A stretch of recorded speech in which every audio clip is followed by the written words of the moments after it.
This video might interest those already familiar with the theory of constraints, those who work in manufacturing or project-based businesses, or perhaps just have an interest in management theory and strategy. Hello friends, and welcome along to this book review and summary of Goldratt's Rules of Flow by Efrat Goldratt-Ashlag.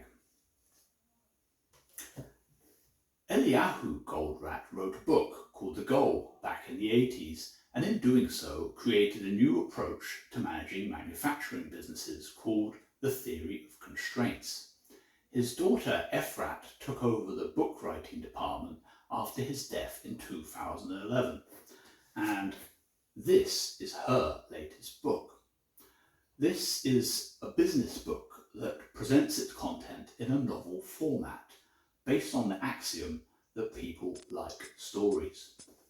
The author gives a brief history of theory of constraints, referring back to the goal and focusing in on critical chain project management, which is theory of constraints applied to projects instead of production. She says project management is different because of the wider variability of objectives and the reduced repeatability of such tasks.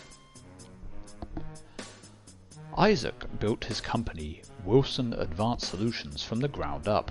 One of its best customers has just pulled the plug, having been let down on lead times for the last time. Isaac has been diagnosed with a terminal illness and wants to get his affairs in order. His son Mark runs their engineering department, which is critical to lead times internally, and the book begins with Isaac begging Mark to deliver on 2 other unfinished projects within the agreed lead time, so as to not lose any more customers. Things have gotten so bad that Isaac says that he's thinking about selling the company. Mark calls a meeting with his project managers, Kyle and Abby. They both suggest that they need more engineers. Kyle also blames one of the customers for changing their requirements after work has already begun. Mark knows that to successfully deliver on a project they have to meet due dates, stay on budget, and deliver the full scope. However, bitter experience has taught him that it's nigh on impossible to deliver all 3.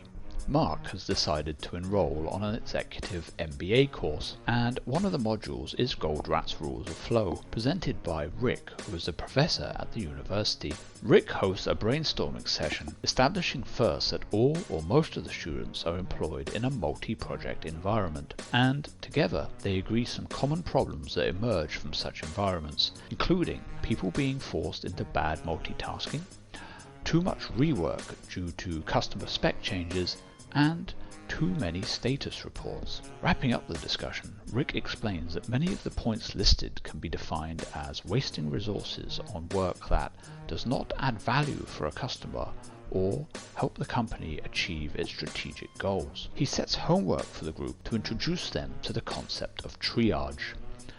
Tackling his homework, Mark reviews a list of open projects and thinks about how he could apply a triage process to them. He ponders which projects are truly adding value for the business and for the customer. Kiara is an IT professional who is also in Mark's class, and she gives a detailed explanation of triage actions that they have carried out, saying that support by their vice president has helped them to implement triage better by overruling objections from internal customers when their project has been deprioritized. Rick makes the point that doomed projects are sometimes kept on life support just to satisfy internal customers, and that these projects really should be cancelled.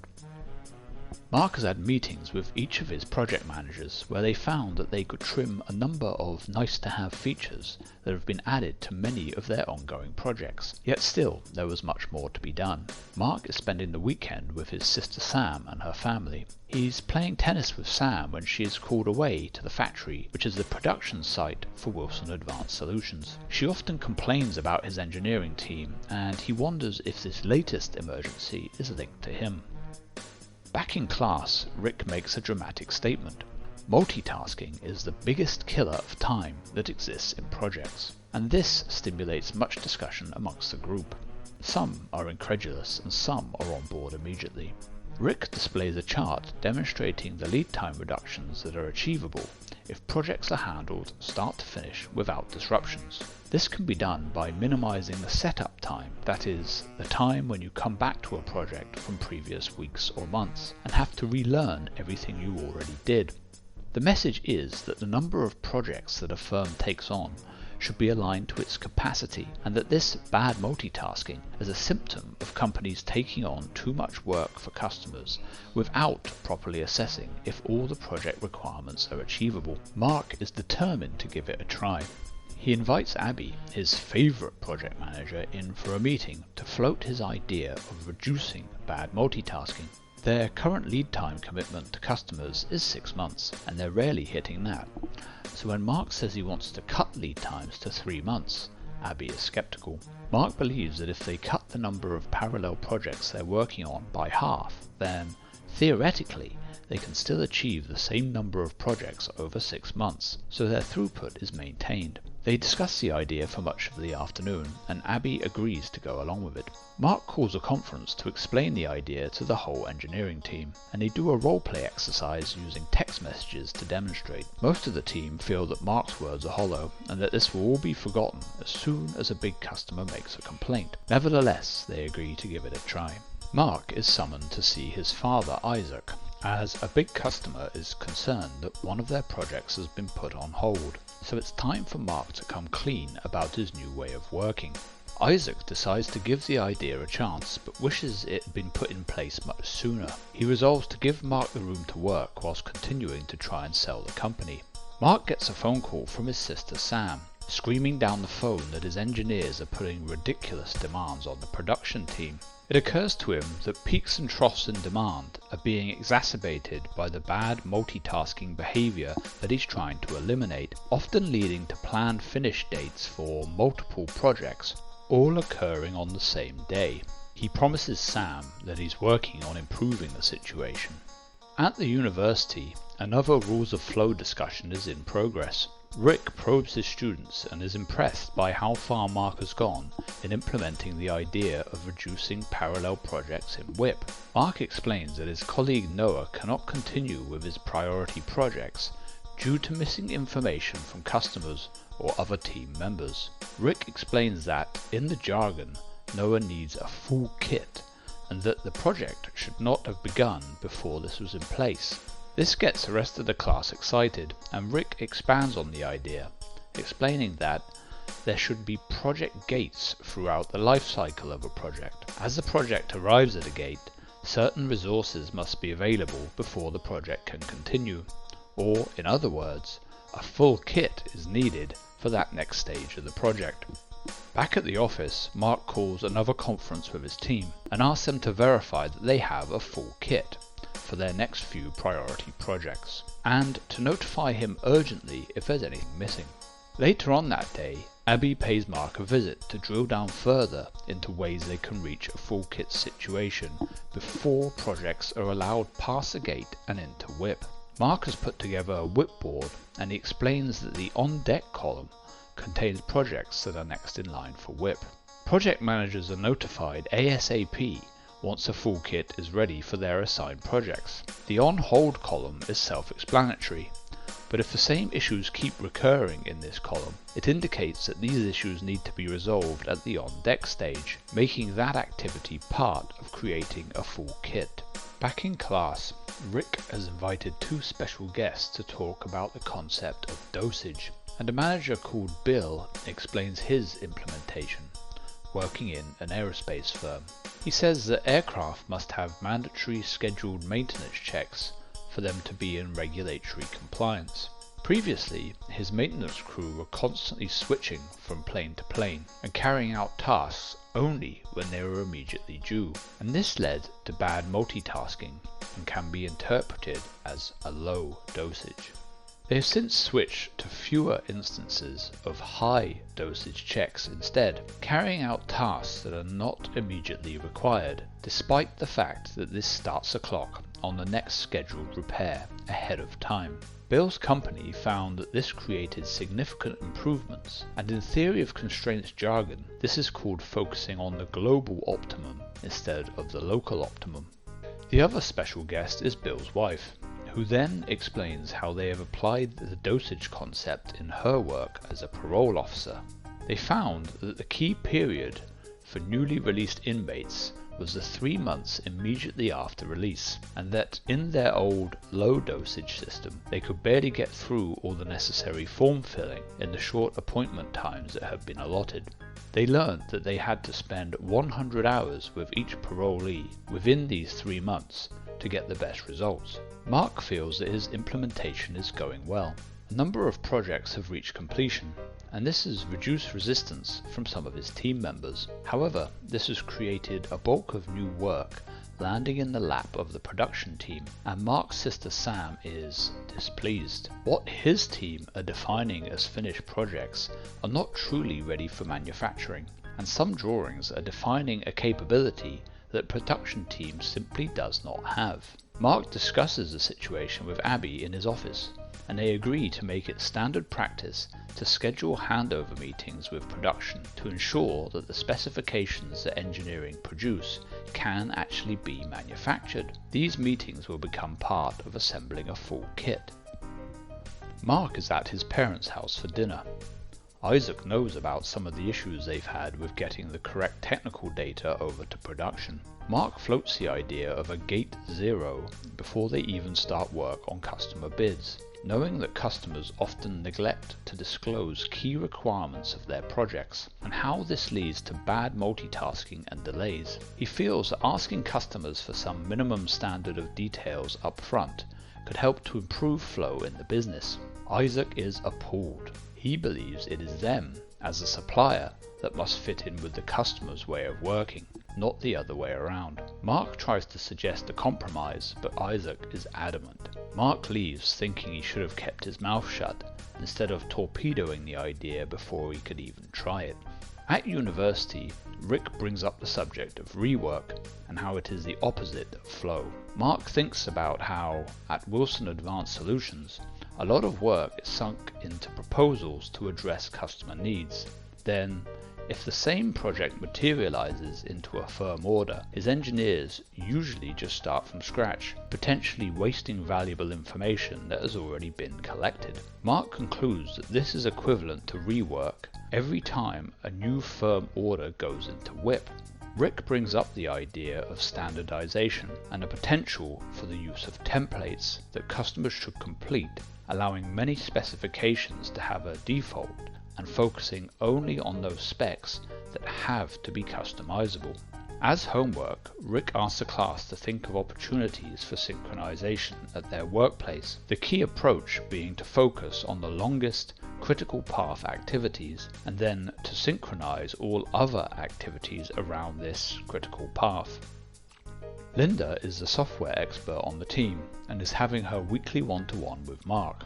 With their new approach, she's able to minimize interruptions and achieve more each day. As she completes a project, she simply reviews her messages and deals with anything urgent before moving on to the next project. She asks if she can step down from project management to focus solely on being the software support expert for other engineers on the team, and Mark agrees.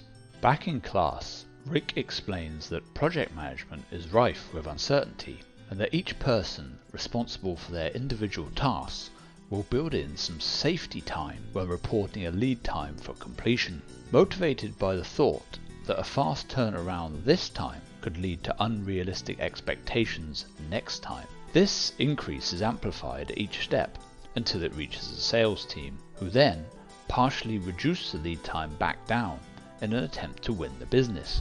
So the company ends up quoting longer or inaccurate lead times to customers, making it less competitive. What could be the solution to this problem? The class concludes that projects are usually put on hold as they're awaiting decisions or feedback from either managers or experts. Rick draws a chart to illustrate, and the class considers that this requires a culture change where, for example, managers now need to react based on their subordinates' timetable, not the other way around.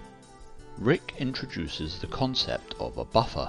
Unexpected events will always occur, so how should they be managed? Rick suggests adding 1/3 of the expected lead time to the overall window for the project. However, This buffer must only be added at the end of the project, and team members that are in control of each step in the project must be interrogated to ensure that they aren't secretly building a safety into their disclosed lead time.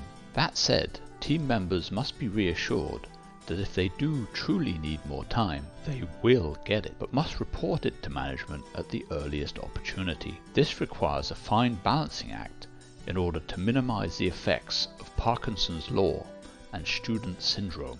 One class member asks how they, as managers, can monitor progress and be informed about how much of the buffer is still available to use. Rick responds that tasks in a project should be split up in size relative to the overall project length. For example, a 2-month project should have each task split into 1 to 2 days with daily status reports, whereas a 2-year project should have tasks split into weeks instead, and likewise require fewer status reports. Rick also explains how this can be monitored and visualized using a fever chart. By having fewer status reports and practicing the other rules of flow, there will be much more time available to put corrective actions in place in the event that buffers are getting consumed too often. Mark takes a call from someone at their customer, Laramie, and it turns out that they've decided to close the deal and buy Wilson Advanced Solutions. Mark is shocked, as he had no idea that his father had pushed the sale this far. Isaac is not on site, so Mark phones his mobile and gets a curt answer that they'll have to meet for dinner on Saturday before hanging up. Mark is visibly enraged, so Abby checks in on him. He asks her to go for a drive with him, and she agrees. He vents for a while and Abby consoles him, and as the drive goes on, he begins to calm down. They stop off in a small town and take a little walk, and eventually they end up kissing, which is absolutely scandalous. Back in class, Rick announces the final bit of homework to be a full report on the implementation of rules of flow in each student's respective business. He explains some strategies that can be used. Define the projects and project elements. Cut the amount of WIP by focusing on high priority and near complete projects. Cut the amount of WIP by freezing low priority projects. If people don't have enough to do, they can help with full kitting. Bad multitasking is reduced. Get the dosage right. Mark asks a key question. How do we know how many projects we should have in WIP? And Rick responds that this is driven by the scarce resource of managers and experts. These are the people that are difficult to find and replace. They are the key resource. They are the constraint in the system. If these stakeholders have work piling up, then that is a sign that you're at the WIP limit. These people need to be focusing on building a full kit, whilst other colleagues fill in on any other tasks. In doing so, problems can be intercepted at the earliest possible stage, for example by using Gate 0, and the overall capacity of the business will naturally grow. This can become a growth strategy for the company when these managers and experts are fed more resources, such as more subordinates, more time, or more tools. And in giving them their own teams, they can pass on their knowledge and create organic growth in the company. Mark and Sam are summoned to see Isaac at home. He breaks the news that he's sick. Naturally, Mark is sad, but he then learns that his father has faith in the new changes he has made, and that he has signed control of the company over to Mark. It is now his choice whether he wants to sell to Laramie or not. So, the rules of flow are: avoid bad multitasking and control your WIP. If you don't want to get stuck, verify you have a full kit before you get going. Triage to ensure you're working on the right priorities. Ensure synchronization between your tasks, people, and resources. If you keep going back to the same projects and you don't get the desired results, look into the option to increase the dosage. Avoid unnecessary rework by finding what causes it. Standardization is recommended when improvising is costly. Abolish the local optimum. The global optimum is what matters. So, there you have it. A business textbook turned into a novel. And for what it lacks in decent storytelling, it makes up for by communicating some valuable messages about management theory and strategy. See you next time.